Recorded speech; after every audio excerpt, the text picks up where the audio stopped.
Highlanders, welcome back to another video. Firstly, hope you guys are all well, and yes, you can tell by the title of this video, we are going there with the camera equipment. None of this is sponsored. I paid for everything here with my own money, so you can rest assured everything that I use camera gear for, which I know you guys are interested in. I'm quite interested in this as well. I do enjoy watching what's in my camera bag videos, but I've never done one myself. So today I'm going to show you everything from mounts to cameras, to what I use for audio, to what drone I use, to what underwater drone I use, to some of the shark stuff that I've used. It should be quite a good video. I'll try and keep it fairly brief. It's not going to be a full technical, nerdy overview. It's purely the kit I use, why I use it, and would I recommend some of it. So up first is the bag that I carry everything in. It's a Lowepro Nova 180 AW Mark II. It's quite a simple design really. It's just opens at the top. It's got various compartments. These can be configured however you want. I put batteries in the top, put spare bits in the bottom, and obviously I put different mounts here, little flexible side pouches, and it's got a little waterproof carrier that throws over. So I film with GoPros primarily, certainly in the environments that I tend to be out in, water or adverse weather. But this camera here, which I'm filming on right now, is a Sony ZV-1. I think it was one of the very first iterations of the vlogging camera, basically designed for YouTube creators. Now this camera is really good because it gives you a really good depth of field. So for example, it's got one button on the top which defocuses, so that's now clear, blurs it out. It's got a really good feature as well called Product Showcase, which basically has ultra fast autofocus. So if I'm trying to show you something, it's like laser zooms in on it. It's fantastic. Look at that, straight in. Poof. Stabilization's not great on the camera. At 4K, the crop in is like massive. I've put a small rig attachment on it. It comes with a little wind muff on the top, and surprisingly, the audio out of the camera is not bad. A useful camera to have in the arsenal when I'm trying to show you guys something intricate, maybe like a fishing setup. The GoPro Hero 11 full setup. So this camera is currently sat in the media mod, which allows me to plug in external audio. We've got the GoPro light on the top, basically waterproof down to about 10 meters. And then you'll see this, it's called the Volta. It's basically a large power bank with a tripod style attachment. I keep it plugged in. Basically it keeps the GoPro charged up for like 4 or 5 times. And actually really useful for doing sort of time lapses at night when I'm wild camping. My other camera setup is a GoPro 10 with a wind muff. This is just the tiny little mini tripod that comes with GoPro. These wind muffs or wind slayers are actually amazing. So good for audio. That wild camp I did on the mountain that's had over 500,000 views, honestly, that's all I used was this camera. I tend to use the Enduro batteries for my GoPros. They're the white ones. They just last longer and are better in colder weather conditions. Now this, the Insta360 ONE X2, is by far the coolest camera I've got. There's an X3 out now, but the resolutions aren't massively different, so I've never upgraded. I didn't see much of a comparison. There is a new dive case out which looks pretty good. Basically, it's got 2 lenses. We plug in a selfie stick at the bottom, and this thing is unbelievable. The footage I can get from this, it just makes the stick disappear through the software. I'll show that on the screen now. Also, it's got some really cool attachment which gives it bullet time, which is super cool. I use this all the time on the boat. I've used it when I'm walking and camping. I've used it flying the paramotor, attached to the helmet. The audio coming out of it isn't great, so if you're operating in windy environments, you need to think about recording maybe additional audio and adding that in. And maybe I will upgrade to the X3 at some point, or an X4 whenever that comes out. But really good. You've got to be careful though, because where you lay it down, them lenses are very fragile. This is the bullet time handle. Basically, I attach the selfie stick to the side here and just spin it around, and it creates crazy slow-mo bullet time. Also is a tripod. I do a lot of diving and free diving on the channel. This is the official GoPro 11 or 10 or 9 because they haven't changed the camera factor much. Dive case gives me up to 60 meters, and then these are basically the Polar Pro lenses that I stick over the top, because when you go below a certain depth, all the reds just disappear, so it just makes the quality a little bit better. Decent setup. There's one for snorkeling, one for diving, useful enough. The pole I use for diving is this Ulanzi MT58. It's really quite long, so when you're diving in the water, you can face the camera back at yourself and it gets a really good angle. Really useful as well for sticking it down in caves if you're looking for eels or anything that you don't really want to stick your hand down there looking for. This is the Submarine, capable of 100 meters depth, so 330 feet. You've seen me use this loads on the channel. It's got a camera here, which I never use. The lights are pretty good. It's got 5 thrusters, so it can move basically up, down, steer. It's actually pretty good when it works. I've replaced, so far to date, the battery, every propeller motor. I don't recommend buying one of these. I think the technology is not quite there yet. The footage is absolutely stunning when it works, but the maintenance of them is obscene. Come with a large tether because you can't just drop them in. Wi-Fi doesn't work underwater. And it comes with a salt water and a fresh water module, so it allows the depths.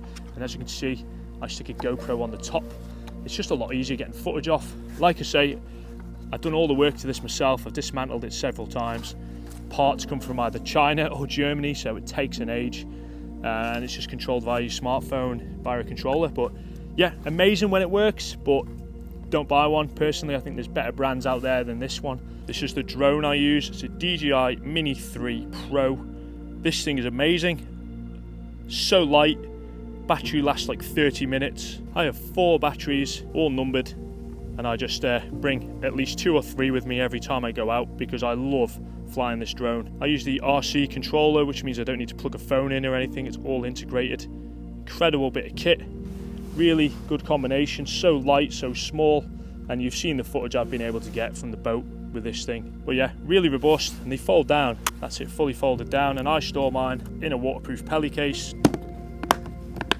which is an official DJI product. So the first few videos I made were filmed on a mobile phone, an iPhone, and I used one of these, which is a DJI Osmo mobile phone gimbal. So it literally keeps the phone ultra still, and the footage is obscene.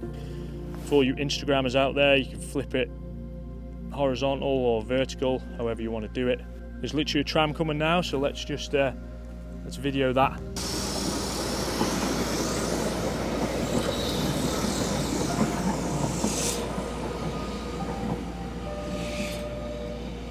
So if you're just starting out with a phone, quite a useful bit of kit. Not entirely sure what category to put these cameras in. Here we go.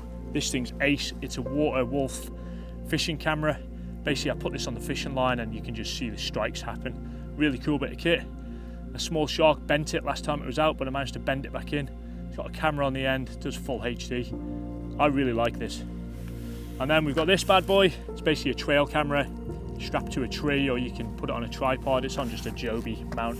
I take this wild camping with me. We've got wild wallabies on the Isle of Man, so I'd love to see one of them in the wild. I've used it on the stealth camps. I've used it on some of the spooky camps, and fully camo so you can hide it. I'm sure some people doing dangerous liaisons in the forest have been caught out with these in the past. But as you can see right now, I've got a microphone attached here. This is a DJI mic. It's got 2 receivers and basically a transmitter that I plug in the camera, which you would have saw on the Sony ZV-1. I use this on the GoPro through the Media Mod.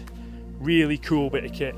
I think you can basically be like 200 meters away from the camera and it can still get a good receive. This is not the first wireless controller I've had. This is the one that I used to use, which is the Rode Wireless Go, but the wind muff falls off so easy. I've lost this so many times. I know you can plug another microphone into it. I just can't be arsed with that, to be honest. It's too much admin. So I would recommend the DJI one over that. It's probably similarly priced and you get 2 receivers. Okay, so another really good one if you spend a lot of time in the water. I've got a dome mount which you put a GoPro in and basically splits the water down the middle, so it gives you that really Gucci sort of separation between the water. Really cool. I've had some really good shots out of this when out on the water. Some of these mounts I like to use are these Ulanzi ones. I'm not sponsored, like I keep saying. What is really cool is the quick attachment head. So you'll see these on the bottom of pretty much most of my gear. There's one on the bottom of the GoPro Volta, there's one on the bottom of the Sony, and it just gives me the opportunity to swap between different mounts. I've got this base on every tripod I've got, including the one I'm filming on right now. And you've got a cold shoe mount for putting a light on or the audio. This extends. This is my go-to mount really, and it's got a little tripod on the end. It's a Ulanzi MT16 or something or other. A little ball head. Pretty robust, and I use this in sea environments. Then this is my mobile phone holder for when I'm not using the gimbal, because I get quite a lot of shots on the mobile phone. Your average sort of iPhone or Samsung these days, camera's phenomenal on them. Mostly plastic, shall I say, and a stainless steel thread, so you can put it that way if you want to go sideways. I've got the smaller version of the Ulanzi as well, really useful. The again, extension. Links below to everything here. This SMA top, I think it's basically a GoPro rip-off. GoPro have an official version, but I'm not paying 50 quid for one of them. Just clip it onto the rails of the boat or a tree, bend it round, attach a GoPro. This is a Railblazer one, so GoPro mount for the boat. I just have these Railblazer ports everywhere. Stick it in, move it around. This is a Ulanzi backpack system, so basically that is the mount that you see on the bottom of all my attachments on the cameras. Carry it on your backpack, clip the camera in like so. A recent addition is a GoPro remote. So if I've got 4 or 5 GoPros set up around the boat, I like to use this on the wrist, just switch it on, switch it off. It's waterproof, I believe, battery lasts an age, but it saves me getting up, unsettling the boat and moving things around when I'm in the middle or if I've got a fish on. Attachment I use quite a lot is the GoPro mouth mount, so I'll attach the GoPro on here, put it like so. This is the most realistic point of view, POV shot, opening gate, driving the boat. Use this all the time, and it's got that clip there so you can clip it into GoPro mounts as well, like this one on the top, it would just click in there. So quite universal, quite happy with that. Another product is just a light that I use for wild camping, etc. You've seen the GoPro light, which is waterproof. I use this one quite a lot as well. It's just a rechargeable. Again, Ulanzi, quite popular on Amazon. Not sponsored, but good value for money product. And its battery lasts forever. A couple more GoPros that I tend to use. I've got a GoPro 5, which I use on the Seal Cam when searching for sharks. Because let's face it, probably going to lose this one. It's got no real stabilization, but does 4K, and it's pretty good in the water actually. And then I've got a GoPro 8. This is what I strap to the submarine when I'm sending that in the water, because the camera on the submarine is just toffee. It's not ideal. Well guys, thank you again for watching this video. Don't worry, the channel is not turning into a techie channel. I am a bit of a nerd deep down. I do appreciate a bit of technology. But hey, I want to show you guys, because you've asked, what camera gear I use. Hope it's been useful. If I had to pick an item to get rid of and an item to keep, I would say get rid of the underwater drone, and I would definitely keep the GoPro with a wind slayer on. It's a fairly cheap setup, and GoPro quality these days is fantastic. Anyway, thank you guys for joining me on this video. Always appreciated, and I look forward to plenty more outdoor adventures coming up on the channel, and I'll see you guys on the next one. It's going to be a good one.